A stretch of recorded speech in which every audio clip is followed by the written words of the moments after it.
What if you're standing on a frozen lake and you hear a crack? It's subtle. That thin spiderweb crack under your boots. Your brain says, don't move. Your heart says, run.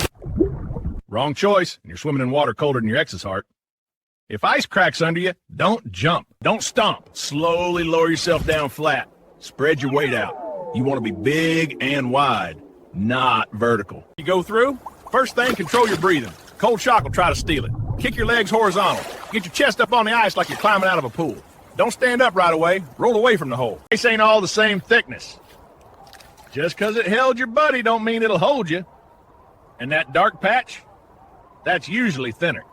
Have you ever fallen through ice? Let me know in the comments below. And subscribe.